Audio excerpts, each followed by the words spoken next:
Hsiao from Mattel.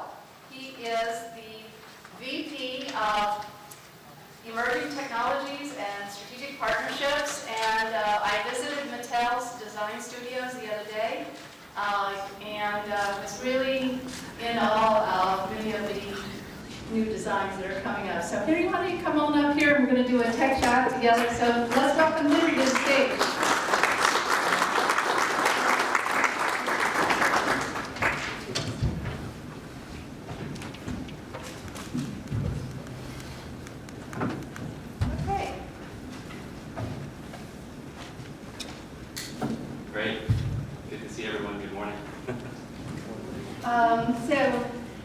Henry, I think it's really interesting. One of the reasons that I wanted to invite you to speak is because Mattel is in the midst of a major transformation and is bringing technology to toys and many, many new innovations to toys. So this is a company that's been around forever, 50, 60 years, very traditional, and now the company is in the Internet of Things and other kinds of technology. So maybe you could tell us a little bit about this transformation and why it's happening.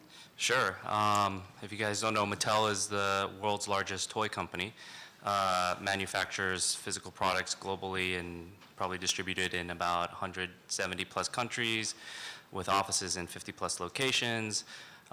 Historical and amazing global brands such as Barbie and Hot Wheels that we've probably most grown up with, and over time has acquired a whole plethora of other brands such as Fisher-Price, American Girl, Thomas the Train, most recently Mega Brands.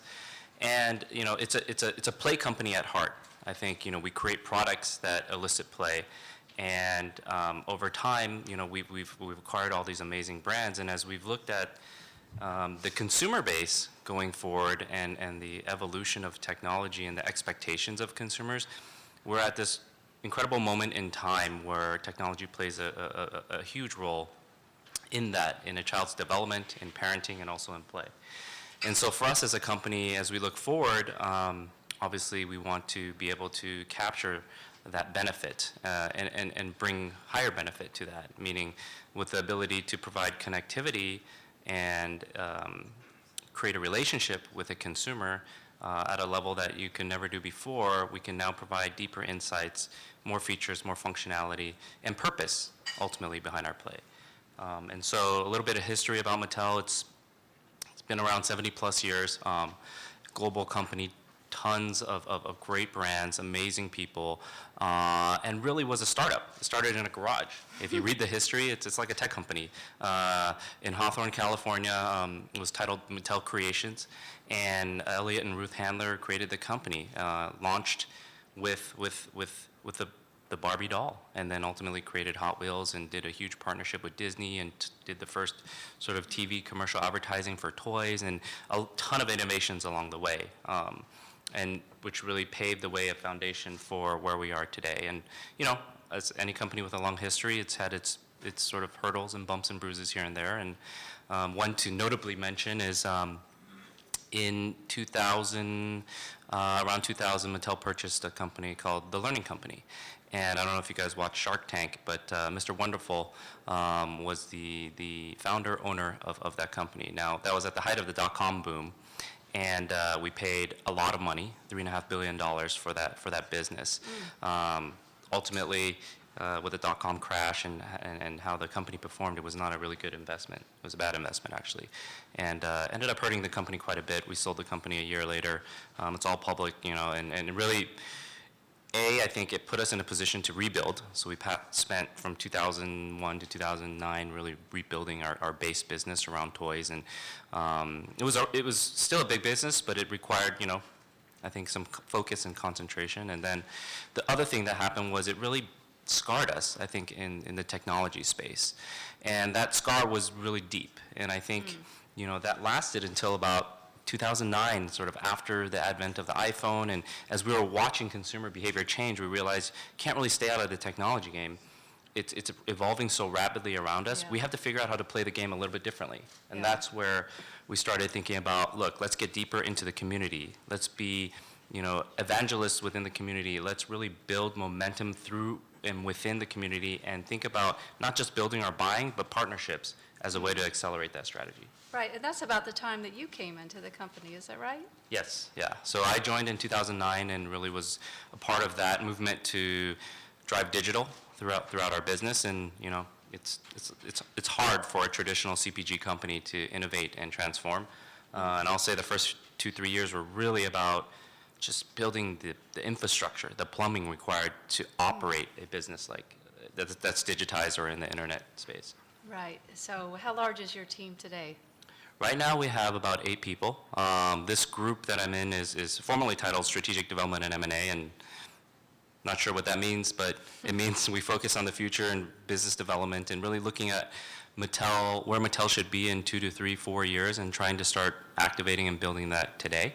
And our mantra for our group really is, one is it's a consolidated group to help drive more strategic approach to our business, but also to have better leverage when we talk to partners and do fewer, bigger, but better partnerships across our business. And we want to run it very lean and mean, like a startup, so that we maintain that urgency and that thirst to drive not only innovation, but growth and healthy growth for our business. I have to say that visiting the Mattel headquarters, it does have a startup energy to it. So I think you've been successful in bringing about that kind of culture to the company. In the design studio, I had all these creative types working on various new projects, which we're not allowed to discuss here, but there's a lot of new things in the pipeline for Mattel. But talking about your role also involved with M&A, now Mattel acquired a company called Sproutling. And that company is actually very far afield in a way because it's in the Internet of Things, right? Yes. So talk about the Sproutling acquisition and how that fits into Mattel. Sure. The beginning of this year, about end of January, we announced a few acquisitions. One is Sproutling, which is a connected baby monitor. Think of it kind of like Fitbit for your baby. It's won a number of awards, Time Inventions of the Year, a few other awards, and ultimately it's a step in the direction of being able to apply technology into a feature and benefit for the consumer, really the parent, right? In today's world, I have 2 young daughters, and when they're growing up, it's like we end up buying a baby monitor. We're looking at it every 3 minutes, make sure the baby's breathing, is the baby turned over? Like, there's technology that can help enable this, right? And so Sproutling's vision was, it's a baby anklet. It detects heart rate, motion, temperature, and then there's a hub unit that sits in the room or the nursery, and has ambient light, sound, temperature, air quality, and charging. And so it uses that suite of capabilities and sensors and technology to be able to detect, alert, and also provide insights for parents and family. And we see that as a foundation for where to start as we look at Internet of Things and really the connectivity and technology that's available today at quite frankly, very low costs. So that was one acquisition. We feel that as a foundation for a lot of the activities that we're doing, and it's very close to also Fisher-Price's business as we look at sort of the future and the future of nursery and the future of parenting. We also acquired a company called Fuhu Nabi. They make the kids' tablets. They're based in El Segundo, actually right down the street from us. And they've had a meteoric rise, and they've encountered some headwinds and challenges this past few years, and really around supply chain management, finance. And as we looked at it, we were like, we can apply our best practices and methodologies easily to help this company. What we really get with the company is also a platform and a team of people and capabilities. That's sort of the other thing between Sproutling and Fuhu, is to help accelerate and infuse talent within our business as we drive forward more in the technology space. So besides acquisitions, how else is Mattel looking to innovate? How are you getting your ideas? Oh, that's a good question. I think there's a number of things. Like I said, Mattel's traditional model was very much build or buy, right? And so our thesis has been, where's the partnership angle in that? And not just partnership for partnership's sake, but how do we develop deep, lasting strategic partnerships? And so when we now look at the landscape and areas that we're interested in, there's a few key factors. One is more of a platform approach versus a pipeline approach. And as you know, if you guys know Mattel, we're a very item-driven company. We turn over 60-70% of our SKUs globally every single year. It's tremendous expense, and it makes the job really fun, but it's also very, very taxing on the business, as you can imagine. And so for us, it's in the technology space, it's how do you create those platforms, and how do you identify those platforms earlier, and then also how do you invest behind those platforms? Not just money, but time, resource, and create sustainability behind it. And I think for us, it's been a few different vehicles, right? So either partnership, investment, or acquisition, as I mentioned. But some examples of it is, Sproutling, for example, we had a relationship with over 2.5 years. And as the company got its first seed funding, an idea on a napkin, we started engaging and talking, helping shape that product offering and the features. And over time, as it became very evident that our visions were so aligned that it makes sense that we just come together on it. On other areas, like for example, we announced the connected Barbie doll called Hello Barbie, as well as a talking Thomas app that is actually live and connected. You can talk to Thomas, that understands what you're saying, gives you intelligent, real responses. Thomas the Train? Yeah, Thomas the Train. We did that in partnership with a company named Toy Talk, and that was a relationship that started 2-3 years ago too, where the founding members were all ex-Pixar executives, and they, decided that the characters that they've created, they wanted to take it to a new level of interactivity. So they created this interactive voice-based platform, kind of like Siri for kids, but it's intelligent responses that can go much deeper than just giving you a quick answer. And as we've talked to them, we were like, let's bring these experiences to our products in the physical world. And we challenged each other to do that. And in that, we formed a deep strategic partnership as one example. And another example is not just Starbucks, but also enterprise, right? Big companies like Google. We have a great relationship with. We relaunched actually the Viewmaster last year. So as you guys may remember, the iconic Viewmaster with the orange click lever and the wheel. It was really sort of an immersive viewer, right? And with the new technologies available in VR, AR, we saw it as a great opportunity to revive that brand. And Google was, on fire, so to speak, with Google Cardboard and what they were able to do with using a smartphone and a piece of cardboard. And we came together and really formed an alliance and a partnership to reimagine the Viewmaster, which launched at the end of last year. So it's now, a very sleek device that you put your smartphone in, but it still maintains the nostalgia of the traditional reels. So you buy the reels, and they're content packs, and you can unpack them and load experiences all over the world. And it really helps drive not only play, but education. It helps kids and families discover areas that they've never been to or plan to go to and really learn. So with all of these new innovations and transformations of toys and tech, is it having an impact on the bottom line performance of Mattel? How are these new tech toys working? Yeah, I'd say it takes time. I think that's one thing that we realize. If you look at Mattel's history, is we've always been innovators in this space. We don't always call it out, but if you look through our archives, we've innovated. Fisher-Price was the first to go from wood to plastic. It was the first company to create a baby monitor. It was a lot of different innovations between Barbie and Hot Wheels and all these other brands. So it's at our core. But what we realize is some of these things actually take longer time. And if you look at a recent example, we launched a product about 4 or 5 years ago called Activity. And it was a capacitive plastic, but if you think of the games Angry Birds, Fruit Ninja, it was a physical product that had capacitive touch, right? And so you touch it and then you put it onto an iPad and it unlocked characters and experience. And if you look at that, that was the first genre, so to speak, in the physical plus digital type of play experience. It's the precursor to Skylanders, Amiibo, and a lot of the things, Lego's Dimension, that you see now. The issue with it was we didn't have the sustainability. Meaning we put it in retail, it didn't perform great, and so we were like, let's move on to the next big thing. And at the end of the day, a lot of the learning from that is if you're creating a new category and you're creating a new experience and ultimately a new user behavior, it takes time to educate the consumer, right? What is this product doing? How is it being activated, physical plus digital? How is this technology and innovation benefit play, but benefit me, benefit my child?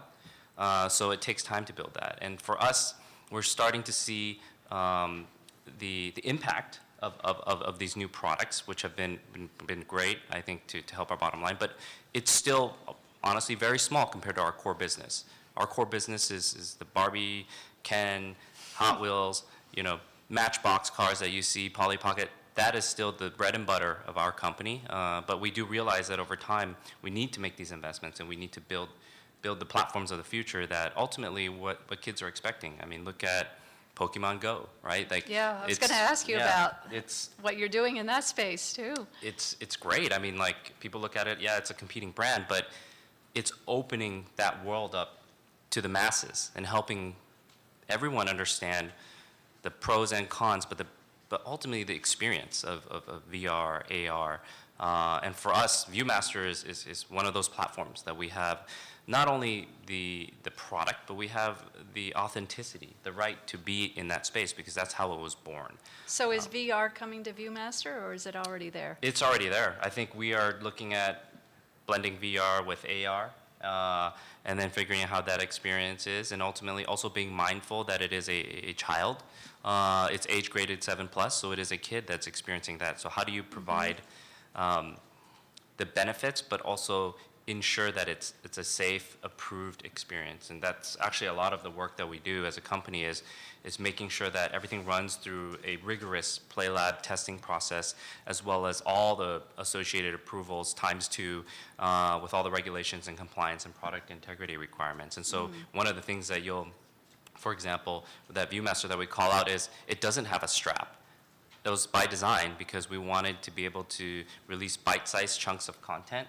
And as kids view, their hands get tired, so they ultimately have to put the headset down. So that way they're not strapped on for 2-3 hours looking at, you know, a headset, which ultimately I think a parent would probably not be too happy with. I see. Well, you're also looking to the venture capital market for some ideas as well, aren't you? Yes. And so, as I talked about earlier, it's what we realize it's really about partnership, it's about community, and it's about creating a movement together. So for us, I think when we look at it, it's a broad swath from enterprise to venture capital to startup. And the VC world is near and dear to my heart. I think I have a lot of friends in the space, and also it's a great place to have very, very deep conversations about where the future may be and where disruption and evolution may happen. And so in that world, we partner with you know, different VCs to really look at trends, to sort of advise back and forth on where we see the industry going, where we need help, and they provide back insights on the mega trends that they're seeing and where the investments are happening, and then we try to figure out if there's a intersection or convergence or synergies between those key themes, and ultimately doing things like demo days, right? Looking within the portfolio companies that they have and helping those companies to grow. So you'll go to a VC and then sit in and have all their portfolio companies demo what they're doing, what they're working on? Yeah, or? so yeah, what we do is we'll probably have usually 1 or 2 or 3 like sort of upfront due diligence calls back and forth between us, and we'll talk a bit about trends and interests and business opportunities, and then within their portfolios we'll collectively both decide on a number of companies that we'd meet. It's like a kind of like a speed dating process, but it's a little bit deeper, and then from there we usually go to the next level of let's engage, let's sign NDAs, let's figure out if there's something we can do together. Right. And on that, I would say, just in general, I think, you know, capital is not easy to get, but ultimately it is somewhat of a commodity. It's more about capabilities. And when we look at the spaces, yeah, we can bring capital, but really it's about the capabilities that we bring in, those being our brands, marketing, manufacturing, and distribution. And allowing the entrepreneurs and startups to be able to focus on their product, their technology, or their user experience, and focusing our efforts really on making that product real. How does it get manufactured? How does it get distributed? How does it get marketed? And which brand do we activate it with? You think about a lot of the innovations in the space. I mean, the biggest hurdle is getting it out there, breaking through the noise. And I see. Yeah, like Pokemon did. Yeah. So what is Mattel's response to Pokemon? I think it's not so much a response. It's actually aligned with how we're looking at the space, and for us, if anything, it accelerates our efforts. Our response really is we've had Viewmaster as a platform. Let's do more. If the consumer is ready to embrace more, let's do more. Let's figure out what brands we have that authentically live in that space, and how do we also take new brands there and design experiences that make sense for kids and families, and ultimately leveraging technology to be an enabler. But if done right, it's seamless, right? And so that's the balance that we're trying to strike, is to not necessarily just lead with technology. And so you'll see a number of things coming out in our pipeline of products that align around sort of key technology platforms, right? So we're launching Viewmaster version 2 later this year. We're launching a 3D printer in partnership with Autodesk, right? It's called ThinkMaker.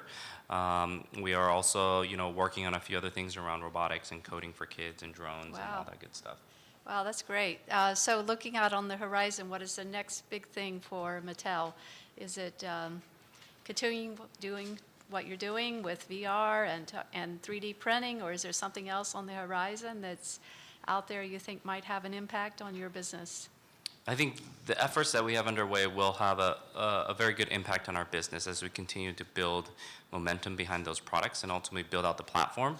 And as a platform, I know everyone throws around platforms and ecosystems, and it's really the way that we view it is an enabling foundation, not only for our business, but for our partners, right? And so the licenses that we get, how do we bring those properties into a VR or 3D printing experience? And how do those become enablers not only for us, but for our partners? And I think, so that will be a big part, I think, impact of looking out in the future. But also, I think some of our other strategic efforts underway in the connected home space, connected play, some that we have not announced yet are going to be very, very impactful. And also really focusing on key markets, China being one of them. And there's a lot of cross-border activity happening these days. The acquisition of Hsiao and some other stuff is just one of the many that have been happening. And our business is publicly stated, we're doubling, tripling our efforts in that country. We see, we've been there over a decade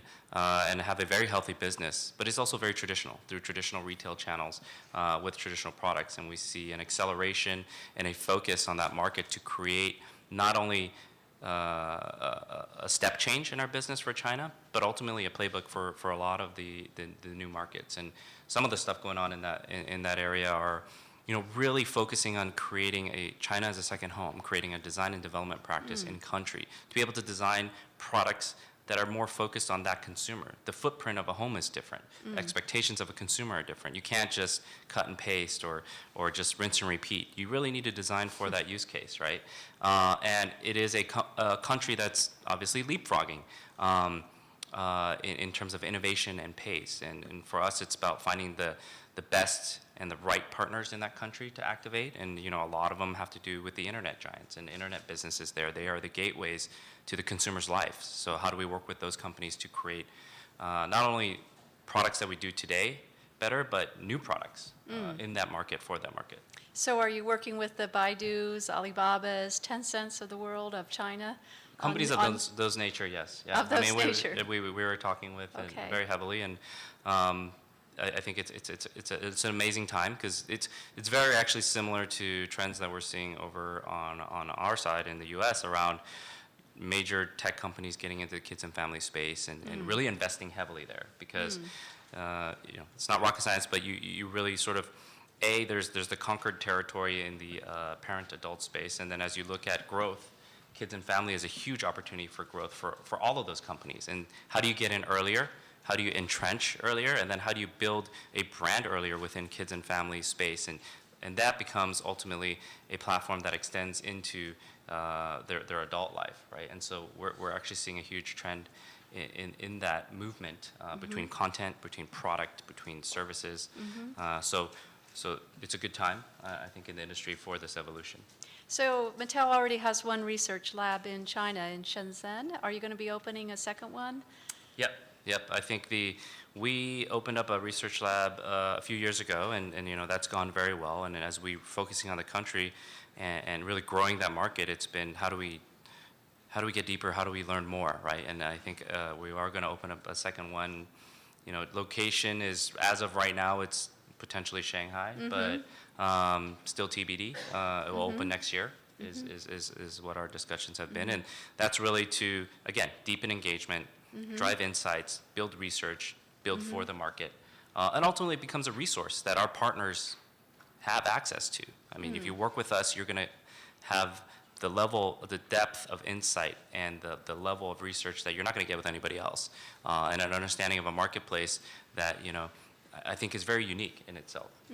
Are you taking away any ideas from China in the innovation space, particularly in marketing and mobile commerce? Are you getting into these areas as well? Absolutely. I think we have to be deeper in this space to have a chance of success in a marketplace like China. And I think that the learnings from that marketplace are amazing at the pace at which they move and how it's rewriting the rules, but also applying those learnings and evolutions and innovations to the Western market and the Western countries. Like WeChat, for example, it's basically your mobile phone operating system. Everything you can do on that. I mean, it's amazing, right? So how can we, if that's a peek into the future of a potential future, like how do we leverage that? How do we take advantage of that in mature markets like the US, which I'm sure, chat platforms are working on trying to do, and how do we become a part of that movement? So I think there's a unique vantage point in being this sort of cross-border point of view, which I think Silicon Dragon has amazing access to. And ultimately, that's really where the world's going, right? Being able to identify trends early and apply them in different markets, localized a little bit to the consumer base there, and being able to do those first and early is a big competitive advantage. Oh, that's great, Henry. You have an amazing job, and I think you're really in the forefront of some incredible innovations, and we need to pay closer attention to Mattel as it goes forward. So let's give Henry a round of applause. Thank you, Henry. Thank you. Thank you. Thank you.